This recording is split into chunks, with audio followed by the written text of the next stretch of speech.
편히 앉으십시오. 지난주에 제가 호세아서 호세아서에 대해서 말씀을 드렸는데 하나님이 얼마나 좋으신지 정말 그렇게 죄를 짓고 또 짓고 하나님을 배반하고 그래도 끝도 없이 사랑하시는 그 하나님의 마음을 보고 어떤 사람들은 이렇게도 끝도 없는 용서를 하시는 분이니까 마음 놓고 죄 짓고 살자. 한번 그 영생 구원을 얻었으면 영원한 구원이다. 이러면서 죄를 마음껏 져도 된다 하는 식으로 얘기하시는 분들이 계신데 그건 착각입니다. 하나님을 진심으로 믿고 구원받은 사람은 죄의 삶을 살려고 하지 않습니다. 거기서 벗어나려고 합니다. 오늘 일독서에 사도 바울께서 하신 말씀에 보면 절대로 그럴 수 없습니다. 대답하잖아요. 그죠? 예수님께서 예수님의 사람이 되려면 정말 구원받은 사람이 되려면 예수님의 제자가 되려면 어떻게 해야 되느냐? 예수님께서 평화가 아니라 칼을 주러 왔다 그러십니다. 사실 부활 후에는 하신 첫 번째 말씀이 평화를 너희에게 주노라였는데 주님께서는 오늘 하신 말씀이 칼을 주러 왔다는 거예요. 그래서 신자의 제대로 된 믿음을 지키기 위해 신자들이 견뎌야 되고 이겨내야 될 것들을 말씀하시는 겁니다. 그러면서 예수님의 사람이 될 자격이 없는 세 가지 유형을 얘기해요. 예수님의 말씀이니까 이거 진짜입니다. 제 얘기 아닙니다. 저는 예수님의 말씀이나 성경의 말씀을 이렇게 빼고 더하고 뭐 이럴 자격이 없습니다. 있는 그대로 말씀드려야 됩니다. 예수님의 사람이 될 자격이 없는 세 가지 유형은 첫째, 예수님보다 부모를 더 사랑하는 사람.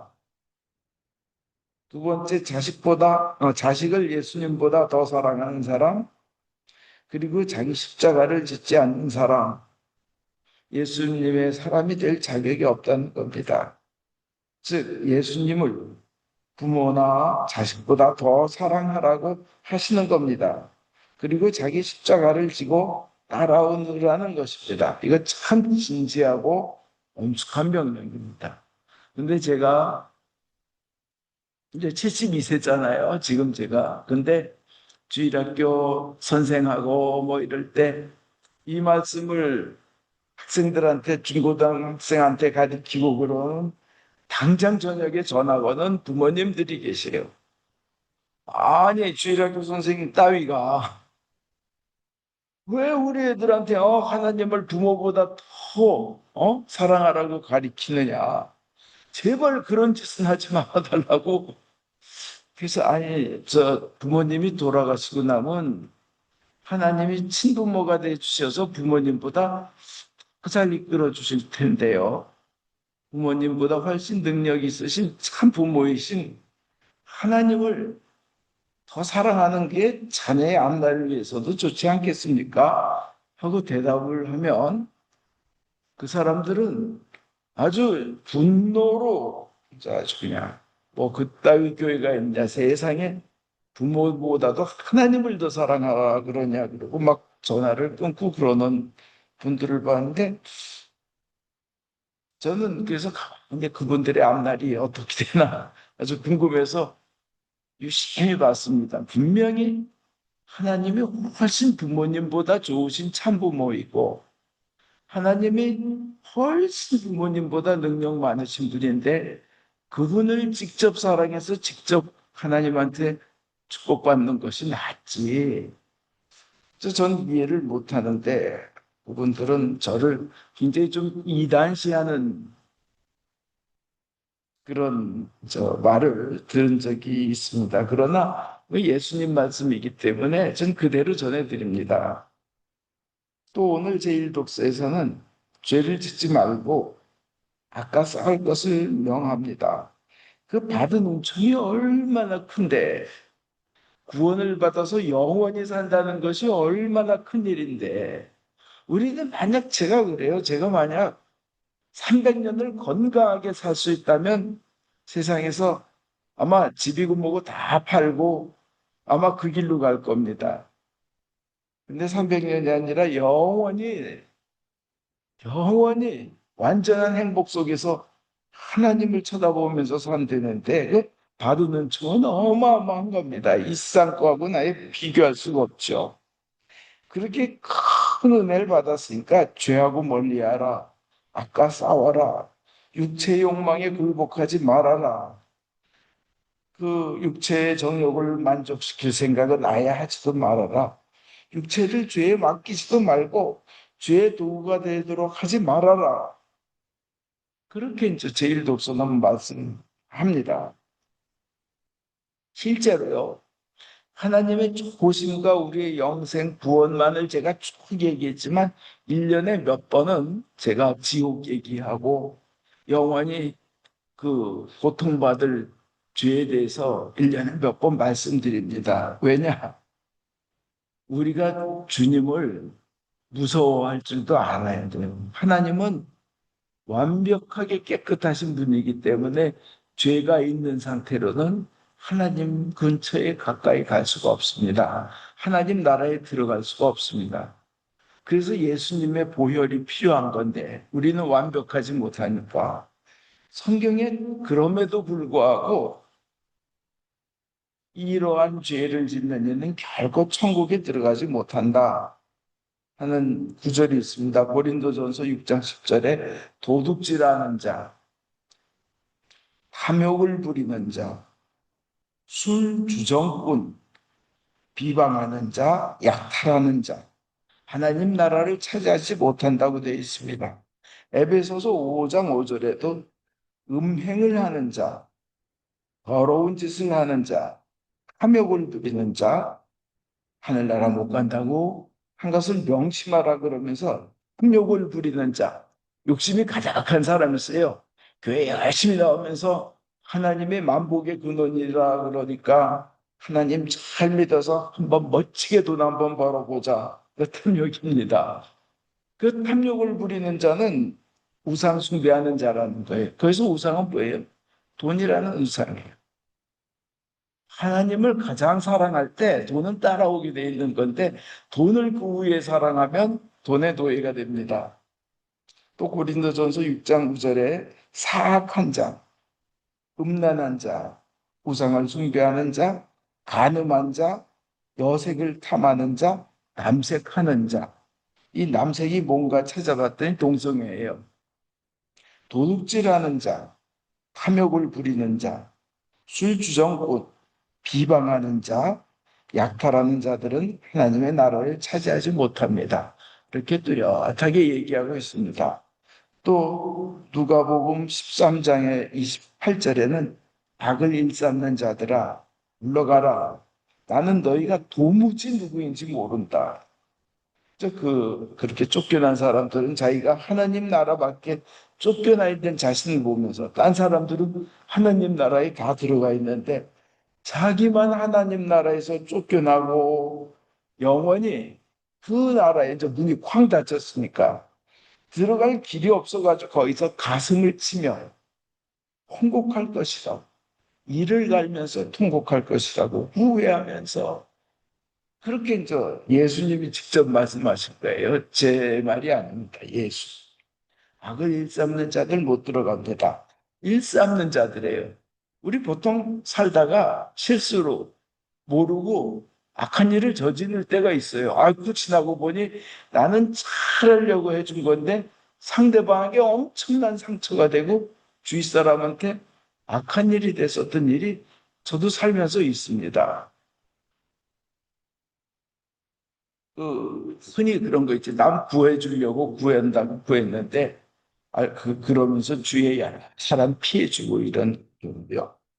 근데 그 악을 그럴 땐 회개하고 가슴 아파하면서 안 하려고 하면 되는 겁니다. 그럼 하나님은 그 방향을 보고 기뻐하셔요.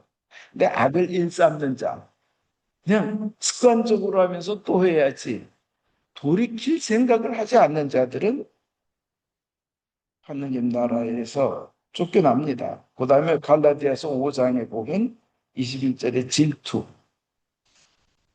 참 무섭죠. 질투. 참 무섭습니다. 그 다음에 술주정. 한층 되면 먹고 마시는 것, 그 밖에 그와 비슷한 것들. 이런 짓을 일삼는 자들은 회개할 생각 없이 그냥 습관으로 돌아간 사람들. 결코 하나님 나라를 차지하지 못할 것입니다. 근데 이제 요번에 이제 좀 심한 말씀이 좀 있습니다. 이건 사형을 받을 죄라고, 죽음을 당할 죄. 로마서 1장 23절 보면요.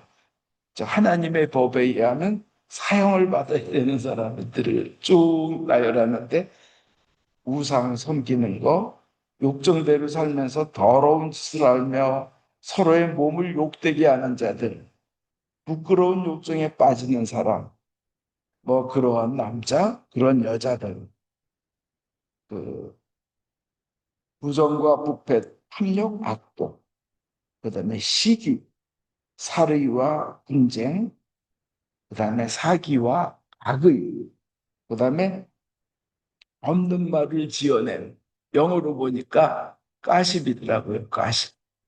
영어 발음이 가십입니까? 가십입니까?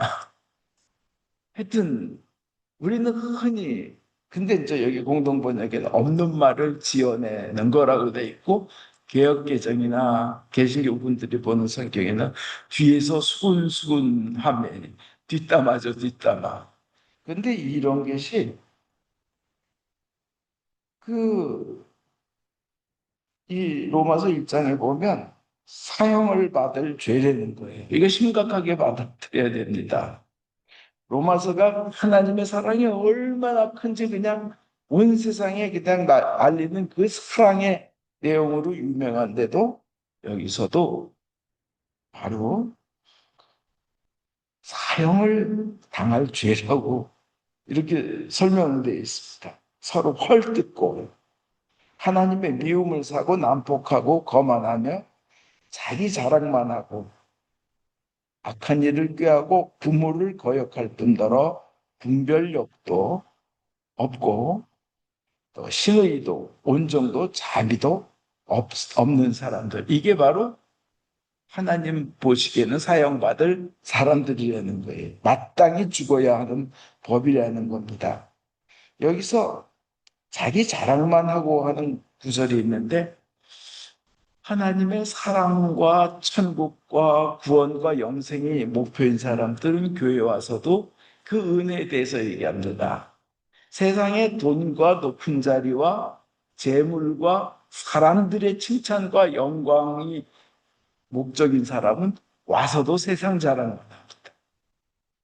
그 차이예요. 우리는 하나님의 영광, 하나님의 사랑을 높이기 위해서 모인 거고, 섬김을 받기보다는 섬기려고 모이는 사람들이에요.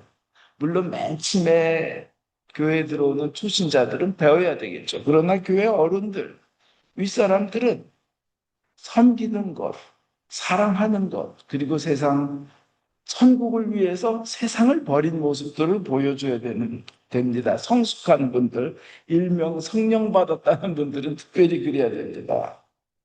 그런데 그런 하나님의 법을 잘 알면서도 못된 짓을 할 뿐만 아니라, 지금 로마서 1장 28절 뭐 거기에 나온 겁니다. 그런 짓들을 행하는 남들을 두둔까지 합니다. 그래, 잘하는 짓이야, 잘하는 짓이야. 성경에는 분명히 지옥 간다고, 구원받지 못한다고 돼 있는데, 잘하는 짓이야, 잘하는 짓이야, 너 그렇게 살아. 하나님께 그건 거역하는 거예요, 대드는 거예요. 그런 사람들은 여기 어떻게 하냐면, 하나님이 참 오래 참고 또 참고 회개할 때까지 참으시는데, 회개할 생각도 안 하고 오히려 하나님의 그 인내, 하나님 그 참고 계심을 업신여기는 사람들이라는 거예요. 로마서 1장 설명해 보면 2장에도 연결됩니다. 그 사람들은 어떻게 되지만 하나님의 공정한 심판이 내릴 진노의 날에 자기가 받을 벌을 쌓아 올리고 있는 것입니다. 자기가 받을 벌을 쌓아 올리고 있다는 거예요. 하나님께서 자기 이익만을 생각하는 사람들에게 진노와 벌을 내리실 것입니다 하고 로마서는 말하고 있습니다. 이것은 우리가 하나님의 말씀입니다. 이건 성경의 말씀입니다. 저는 그대로 전합니다. 그래서 구원받아서 아주 기뻤다는 사람들이 세상이 너무 좋아서 글로 가서 하나님을 욕보이게 한다면 애초에 구원받은 거 맞나 하는 생각도 들지만 한편으로 진정 구원받았던 사람도 자기의 자유의지에 의해서 자기의 결단에 의해서 그것을 버리고 돌아설 수도 있구나. 구원에서 멀어질 수도 있구나 하는 그런 생각을 하게 됩니다. 이 지금 제가 드린 두 가지 말씀은 논쟁이 아주 심한 부분입니다. 아주 논쟁이 심한. 근데 히브리서 6장 4절에 보면 한 번 빛을 받아서 하늘의 선물이 주는 기쁨을 맛보고 성령을 나누어 받은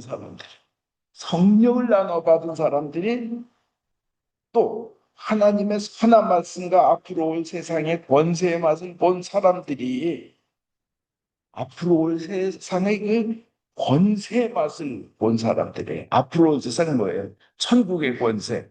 여러분은 하나님의 상속자 아니에요? 하나님의 아들이고 딸이에요.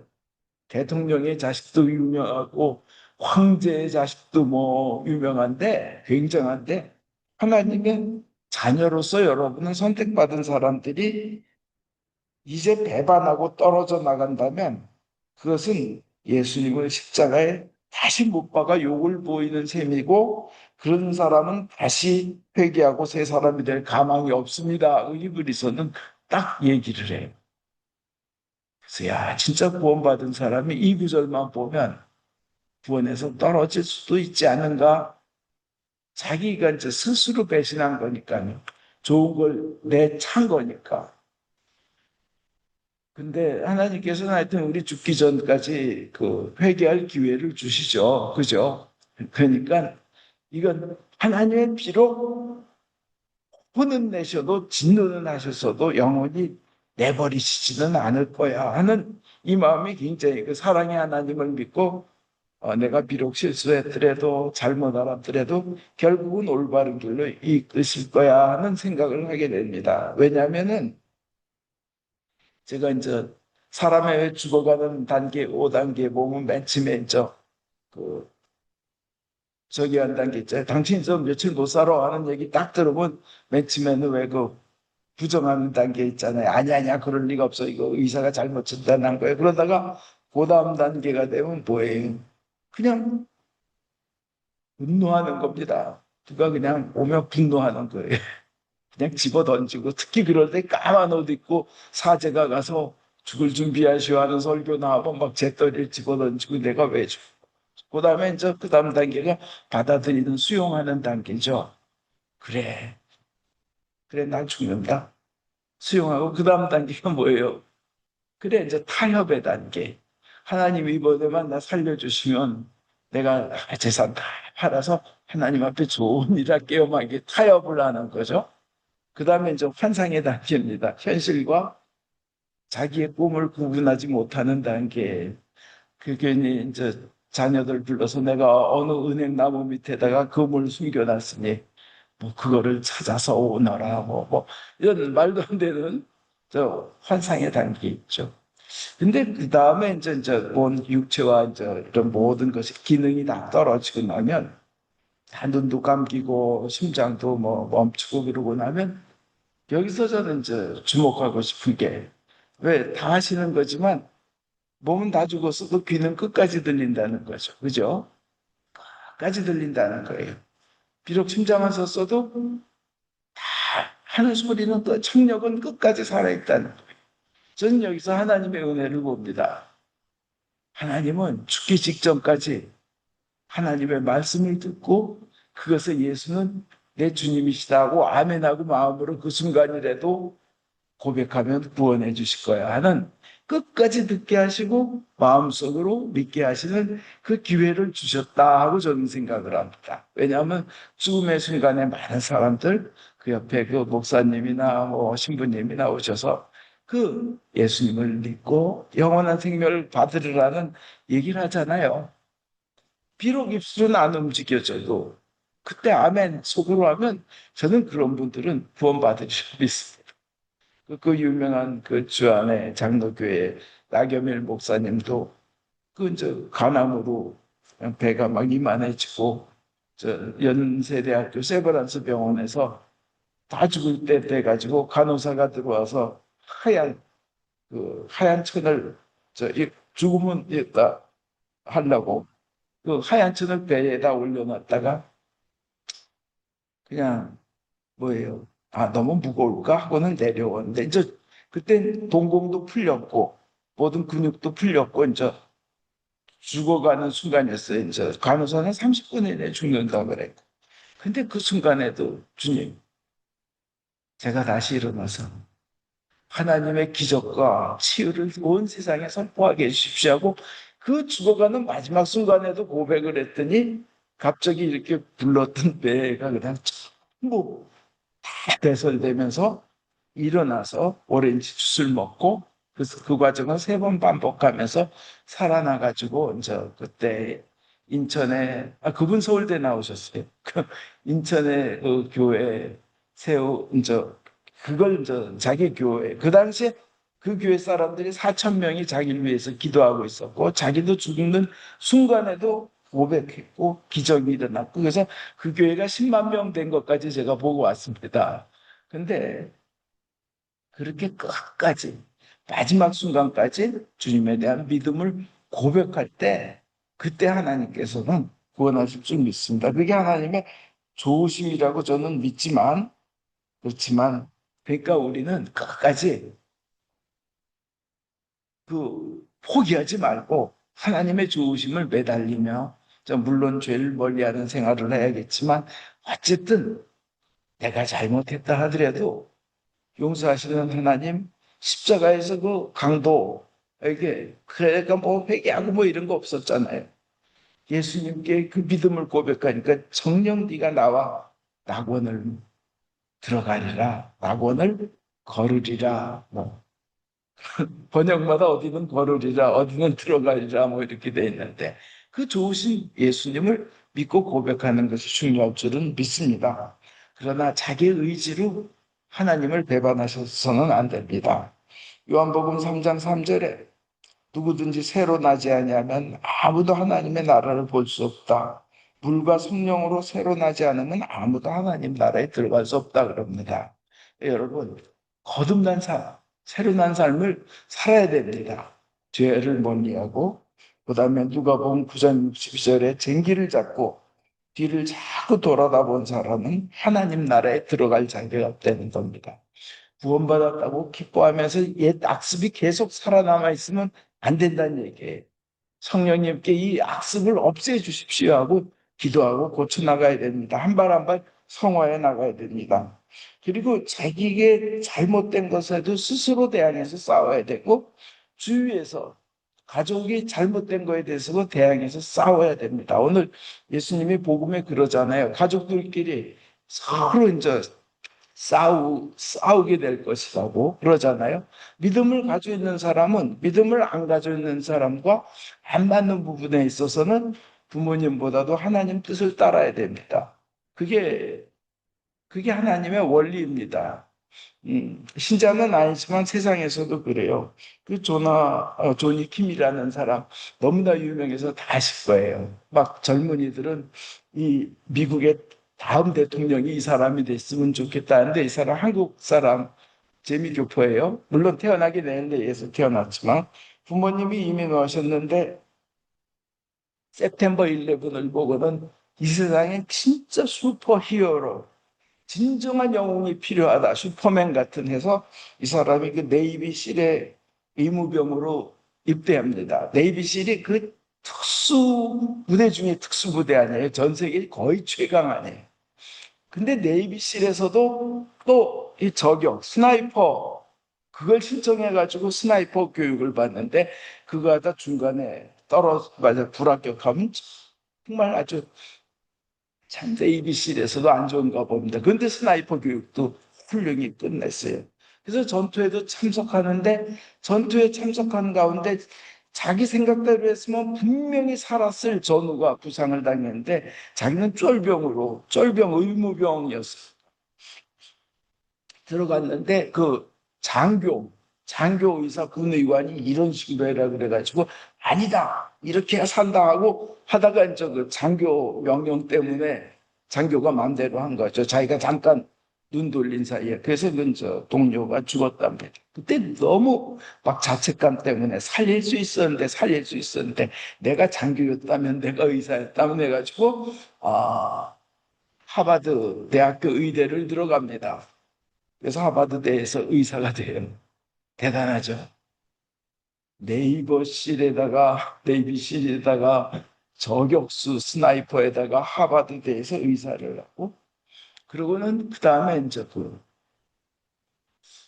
이 우주정거장 있죠. 원래 그 아르테미스 계획으로 이제 달에 왔다 갔다 하는 그 미국의 큰 계획에 저기로 올해 이제 달에 갔다 오기로 돼 있었는데, 지난번에 이제 우주정거장 ISS에 8개월 동안 우주에 떠 있다가 이제 이번 돌아오셨어요. 12월 달. 근데 8개월 동안 그가 본 거로는 1시간에 28,000킬로, 그러니까 1시간에 18,000마일을 가는 속도로 지구를 돌기 때문에 하루에 16번 지구를 돈대요. 자기가 이제 우주에 떠 있으면서. 그리고 해가 뜨는 걸 16번을 본대요. 90분에 한 번씩 지구를 돈대요. 그 생활을 8개월. 정말 대단하지 않아요? 한국인 2세인데. 근데 이, 이런 대단한 사람도 물론 저 뭐 여담이지만, 그 어떤 유명한 저널리스트가 쓴 글에 내 인생의 최고의 악몽이라면 우리 엄마가 저 조니 킴 엄마와 친구가 되는 거다. 나한테도 저렇게 되라 그러면 어떡하나. 그게 최고의 악몽이래요. 제발 그런 일이 없길 바란다 하면서 했는데, 이 사람은 이런 대단한 사람도 정말 가슴 아픈 스토리가 있어요. 뭐냐면 아버지가 술집을 하셨는데 맨날 술 먹고 와서 뭐 아령으로 애들 때리고 엄마 죽이려고 들고, 어느 날도 이제 아버지가 술이 취해서 대낮에 집에 왔길래 이상하다 보니까 총을 들고 있더라는 거예요. 그래서 얘가 조니킴의 어린 나이에, 아버지 우리가 이렇게 살 필요가 없다고, 아버지 사랑합니다. 아버지 사랑합니다. 제발 이러지 말아주세요 하니까 그 가지고 왔던 총을 뭐 엄마를 쏘지 않고 그냥 천장에다 쏘고 뭐 이랬답니다. 그런데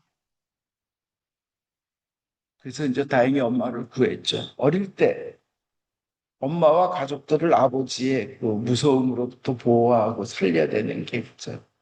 그래서 큰 아픔이고 의무였던 거예요. 그러면서 하는 얘기가 그럽니다. 세상에 태어날 때 나쁜 카드를 가지고 태어날 수는 있다. 나쁜 카드를 많이 가지고 태어날 수는 있다. 그러나 그것을 다 가지고 있을 필요는 없다. 참 말이 멋있더라고요. 그러면서 이제 하버드 졸업식에 그 동문들 중에 나와서 얘기를 하는 그 순서에 그분이 나와서 얘기했는데, 자기는 정말 슈퍼히어로를 찾으러, 그렇게 젊을 때부터 이렇게 슈퍼히어로를 찾으러 애썼다는, 소설이나 영화에 나오는 그런 슈퍼히어로를 찾으러 애썼다. 그러나 실제 그 가상의 소설이나 영화에서의 그 슈퍼히어로가 가상에 있는 게 아니라 현실에 내 옆에 있었다. 그것은 나의 어머니였다. 하버드 졸업식에서 그런 연습을 해요. 자기가 볼 때는 어머니는 불가능한 환경과 어려움을 이겨내며 헌신하고 해결해 나가면서 몸부림친 진정한 슈퍼히어로라는 거예요. 전 그 얘기를 들으면서 이 사람이 그 아버지의 위험으로부터 가족을 보호하려고 대항해서 싸우는 거 아니에요. 그 올바른 길 아니에요. 무조건 순종만 한다고 잘하는 건 아니잖아요. 그죠? 그것도 참 멋있다. 우리 그 예수님이 복음에서 말씀하신 가족들끼리 싸워야 된다는 거하고도 일맥상통한다고 느끼기도 했지만, 또 하나 또 느낀 건 뭐냐면, 제가 보는 저희 주위의 엄마들은 다 그런 슈퍼히어로인 거예요. 제가 볼 땐. 참 대단들 하셔요. 제가 조금 자랑하자면, 저희 교회에 계신 분들이 보면 참 희생적이고, 어쩌면 저 상황에서도 저렇게 헌신적일까? 저 사람들이 진짜 소설 공상과학에 나오는 슈퍼히로가 현실화된 게 아닐까 하고, 여기에 계신 그 어머니들 보면서 저는 그럴 걸 느낍니다. 하여튼 그렇고요. 세상엔요, 세상에서도 이렇게 악에는 대항하는 것이 옳은 일입니다. 그 상대가 비록 아버지이라 하더라도. 하물며 영원한 생명에 관한 것이라면 더더욱 그렇습니다.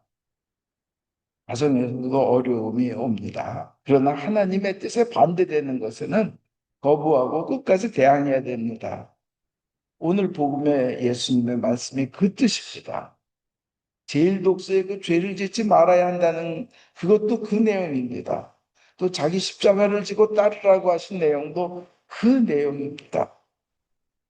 그리고 예수님을 위하여 자기 목숨을 잃을 정도로 나아가면 목숨을 얻을 것이라고 하십니다. 그만큼 예수를 믿는다는 것은 죄를 멀리하고 진지하게 자신을 희생하는 삶을 살아야 한다는 뜻입니다. 그만큼 믿음의 고백은 사실은 장엄한 내용입니다. 리빙스톤이라고 아시죠? 영국의 유명한 탐험가고 선교사예요. 어릴 때 헌금 접시가 교회에서 이제 헌금 이렇게 도니까 자기가 바칠 헌금이 없었습니다. 그것이 가슴이 아팠던 리빙스톤은 나중에 헌금 정리가 끝난 그곳에 가가지고 그 어린 리빙스톤이 헌금 접시 위에 두 발을 올리고 서 올라갔더랍니다. 그래서 목사님이 너 뭐 하는 짓이냐 그랬더니 저는 헌금 없지만 헌금 대신 저 자신을 주님께 바칩니다. 온 인생을 다하여 저를 바치겠습니다 하고 어린 리빙스톤이 얘기했더래요. 저는 참 어릴 때부터 진정한 신앙인의 모습이구나 하는 적을 읽었습니다. 그런데 그는 선교사가 되기 위해서 의학을 공부하고 신학을 공부하면서 아프리카를 횡단하면서 전도했습니다. 뭐 빅토리아 폭포도 발견했고, 근데 이제 나중에 돌아가시고는 성공해 웨스터민스터 성당에서 그 나라가 치르는 국가장례를 치러줬다고 합니다. 장례식. 그리고 그분의 심장은 영국의 그 왕립지리학회에 보관돼 있다고 합니다. 근데 그는 캠브리지 대학에서 강의를 할 때 자기 왼쪽 팔이 사자에게 물려서 어깨가 부서지고 뼈와 근육이 크게 손상되어서 평생 왼쪽 팔을 잘 들지 못하고 그걸 간증했습니다. 그리고 말라리아에 걸렸던 경험 간증하였습니다. 그러면서 딴 사람들이 그분의 헌신적인 삶을 희생이라고 부르는 데 대해서 이렇게 대답합니다. 하나님의 큰 은혜를 갚는 과정일 뿐이며 오히려 특권이다. 그런 고백을 합니다. 참 믿음 대단하죠. 그 사람들은 내가 큰 희생을 했다고 생각하지만 내가 하나님께 비친 것을 생각하면 이것은 희생이 아니라 도리어 특권입니다. 내 마음에 있는 평안, 내 마음에 있는 천국 상급에 대한 밝은 소망, 그리고 내일에 대한 만족감, 이것을 생각할 때 어찌 이것을 희생이라 하겠습니까? 이것은 특권입니다. 그는 이렇게 설교합니다. 나는 하나님께서 아프리카에 들어가 그곳에 있는 영혼들에게 복음을 전하게 하신 일, 그 일을 위해서 나를 불러주셨다는 것, 이걸 놓고 즐거워하지 않은 날이 하루도 없었습니다. 사람들은 내가 그곳에서 많은 희생을 한 것으로 생각하고 말을 합니다. 그러나 도무지 갚을 수 없는 하나님께 진 큰 빚에 작은 부분을 갚았을 뿐인데 이것을 어찌 희생이라고 할 수 있습니까? 장차 영광스러운 소망과 복된 상급을 약속받고 그 이 일을 하는데 그것이 어찌 희생이 되겠습니까? 자신이 하나님을 위해서 희생한다라는 말과 생각을 버리십시오. 그것은 절대로 희생이 아닙니다. 오히려 특권입니다. 모든 것은 우리 안에 그리고 우리를 위해 나타날 영광과 비교할 때 아무것도 아닙니다. 나는 결코 희생하지 않았습니다. 그저 내가 세상 끝날까지 너희와 항상 함께 있으리라 하신 예수님의 말씀과 그분의 십자가가 나를 끝까지 붙들어 줬을 뿐이지 나는 희생하지 않았습니다. 그러면서 그는 인간의 칭찬을 원하지 않았고 그 천국 상급에 대한 밝은 소망으로 오히려 특권이라는 고백을 했습니다. 오늘의 복음의 그 예수님, 십자가를 지고 예수님을 따르는 것, 예수님을 그 어느 것보다도 가장 사랑하는 것, 그걸 희생으로 생각하지 마시고 특권이라고 생각하는 저와 여러분 되었으면 좋겠습니다. 그것은 참 장엄한 결단입니다. 죄를 멀리하며 그 어느 것보다도 예수님을 더 사랑하고 자기 십자가를 지는 믿음 되기를 예수님 이름으로 축원드립니다. 거기에는 천국 상급이 있습니다. 아멘.